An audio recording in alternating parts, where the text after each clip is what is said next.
Salut Mario. Bonjour. Depuis le mea culpa de François Legault vendredi, il y a toute une discussion sur ce qui aurait dû être fait, ce qui devrait être fait dans l'avenir pour améliorer le traitement des préposés aux bénéficiaires. Il y a une rencontre aujourd'hui là-dessus. Oui. Mais il faut voir que dans le mea culpa de M. Legault, il y avait un petit coup de coude d'en face aux syndicats. Ouais. Lui disait, moi là, j'ai attendu les négociations du secteur public qui ont lieu présentement, qui auraient lieu présentement. Il dit donc, le mea culpa, j'aurais dû, déjà l'année passée, sans même attendre l'approbation des syndicats, imposer la hausse de salaire aux préposés. Puis là, les gens peuvent être mêlés à la maison, dire, mais les syndicats ne sont jamais contre ça, une hausse de salaire. Ouais, c'est pas si simple que ça. Dans ce Parce cas-ci, qu'on sort les préposés aux bénéficiaires de l'ensemble de la négociation. Exactement. Puis d'habitude, ce que va te dire spontanément, ce que va te dire un syndicat, va te dire, tu veux donner combien aux préposés? 8 de plus. Ah, pas de problème. Pourvu que tu le donnes à tout le monde. Donne le 8 à tout le monde, tes préposés vont l'avoir aussi. Je caricature un peu, mais c'est ce que laissait entendre M. Legault. Donc là, à partir de vendredi, les syndicats se sont sentis heurtés par les propos du premier ministre. Même si c'était un mea culpa qui a été bien accueilli dans la population, les syndicats se sont sentis visés et ont dit « Hey, toi là, on n'a jamais dit ça, on était prêt à augmenter les salaires des préposés, ce sont les plus mal payés, etc. » Et donc, hier, M. Legault les a pris au mot. Il a dit « Parfait, demain, donc aujourd'hui, séance de négociation avec le président du Conseil du Trésor, Christian Dubé. Donc, il faudra surveiller ça. Ça va être intéressant de voir comment ça va aller. Dans le fond, est-ce qu'on va... Parce que je comprendrais que les gens deviennent mêlés. Vous avez entendu il y a quelques jours ou quelques semaines que le gouvernement augmentait les salaires des préposés. Mais ça, c'est pas comme une convention collective. C'est le temps de la crise. C'est ça. C'est une mesure spéciale dans le temps de la crise. Donc là, ce qu'on fait, dans le fond, c'est qu'on prend à part aujourd'hui, on essaie de prendre à part les préposés dans toute la grande négociation du secteur public et parapublic et dire, eux, là, voici ce que serait leur traitement spécifique. Voici une augmentation de salaire qui soit spécifique à leur travail. Alors, est-ce que ça va être possible? Dans le fond, il y a deux choses l'une. Soit que c'est possible, on arrive à un accord. Ce qui risque de faire tout achoper, c'est que des groupes syndicaux vont arriver et vont dire « Oui, mais là, si on augmente les préposés, là, il y a tel autre groupe de travail, eux autres, là, ils gagnent tant, puis tout ça. Puis si on augmente tel autre groupe, bien là, les autres qui gagnaient tant de plus. Fait que là, si on augmente les préposés, il faudra aussi augmenter ceux-là. Puis là, tu comprends que l'on embarque dans une patente qui n'a plus de fin et ça devient un échec. Et à ce moment-là, bien là, M. Legault va peut-être être obligé de, comme il l'avait dit, de l'imposer lui-même. Mais donc, aujourd'hui, disons que la pression est quand même forte, là. En créant cet événement aujourd'hui, François Legault a mis beaucoup de pression sur tout le monde pour un règlement. Mario, ce que j'ai en main ici, là, c'est ce qu'on nous présente dans le journal ce matin, c'est l'organigramme du CIUS de l'ouest de l'île de Montréal, une machine gigantesque dans laquelle on se perd. C'est un labyrinthe. Oui, mais tu sais, Jean-François, que j'avais présenté, c'est il y a 2 semaines, l'organigramme du ministère de la Santé. Remonte-nous ton affaire, là. Ouais. Mais dans mon organigramme du ministère de la Santé, là, ça, c'est comme juste une case, là. Tu comprends-tu? C'est l'organigramme. Ça, c'est le CIUS. Ce que tu as dans les mains, c'est le CIUS de l'ouest de l'île, là. C'est incroyable. Mais c'est une case. L'organigramme du ministère de la Santé est plus gros que ça.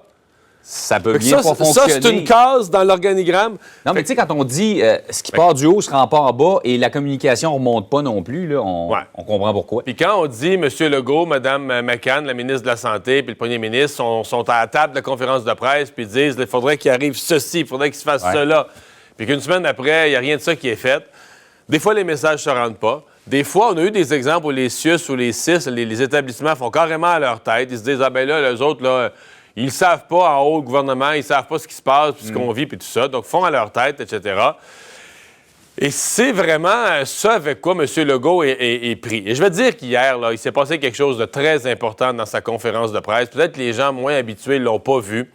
Notre collègue Alain Laforêt, qui est à l'Assemblée nationale, qui a de l'expérience, a posé la question à M. Legault.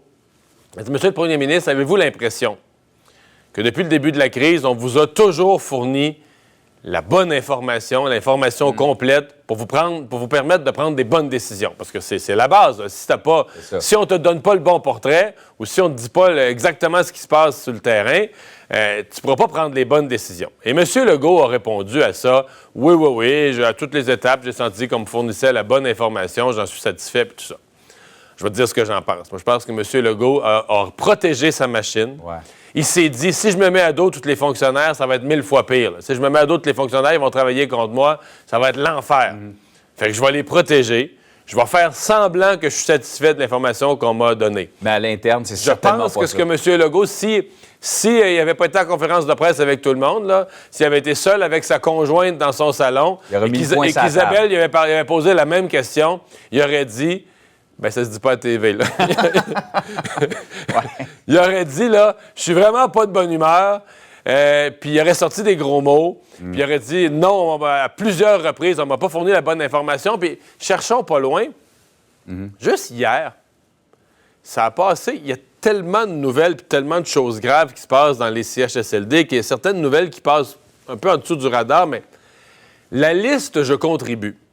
Ouais. On avait dit à 51 000 personnes qui ont mis leur nom là-dessus, qui ont offert leur service. Des infirmières auxiliaires, des infirmières, des préposés, des gens qui ont déjà travaillé en santé, qui seraient prêts à leur prendre du service. Là, la semaine passée, M. Legault s'est questionné, mais il y en a juste 4 000 qui ont été embauchés. Là, on voit qu'il est plus ou moins de bonne humeur de ça. Et je demande aux gens du ministère de repasser la liste au complet puis de rappeler les gens pour aller vérifier si on ne pourrait pas en recruter davantage. En vérifiant la liste au complet, ils se rendent compte qu'il y a des gens, exemple, je sais pas moi, une infirmière de Montréal, retraitée, puis qui serait prête à prendre du service, puis elle a donné son nom pour Montréal, elle a donné son nom pour Longueuil, elle a donné son nom pour Laval, peu importe, où les bases... Ça compte pour 3, là. Ça compte pour 3. OK. Fait que dans le fond, là, avec des gens qui comptent pour 2, pour 3, pour 5, pour 10, c'est pas 51 000, c'est 19 000. OK. Mais M. Legault, lui, là, parce qu'il est de bonne humeur. Ça, lui, il a dit à toute la population du Québec, puis il a fourni l'information, puis tout ça, puis il a commenté le 51 000 la semaine passée. C'est ça. Là, 3 jours après, il demande à ces gens, faites donc le tour de la liste. En faisant le tour de la liste, 2 semaines après, 3 semaines après, quelqu'un s'enlève les doigts des mauvaises places, puis se rend compte que, mais finalement, il n'y en a pas de 51 000, il y en a juste 19 000. Il y en a un paquet qui était content en double. Ben oui.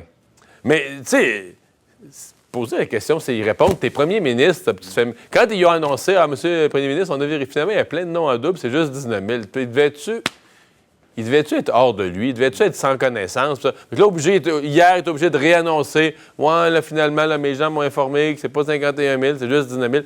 Bon, puis là, dans ces 19 000-là, est-ce qu'on peut en recruter davantage? Mais c'est un exemple parmi tant d'autres où on a le sentiment. Et je suis convaincu qu'à un certain moment, François Legault a posé la question pour les CHSLD, là. Est-ce qu'on a l'équipement voulu? Est-ce qu'on a les masques? Oui, oui, oui. Je pense qu'il y a plusieurs moments où il a dit, là, Monsieur le premier ministre, oui, oui, oui, tout va bien, on est prêt. Et que lui, un beau jour, s'est rendu compte, là, en 24-48 heures, là, dès que la maladie débarquait dans un CHSLD, là, ça s'écroulait comme un château de cartes, le personnel ne rentre plus, les gens n'ont plus les soins de base, etc. Alors, la même question qu'a posée Alain Laforêt sur la satisfaction de M. Legault, des réponses qu'il a obtenues, puis de l'efficacité de sa bureaucratie, je serais curieux d'y poser en privé. Oui, effectivement, la réponse serait très différente. Mario, on te retrouve à 10 heures. Salut.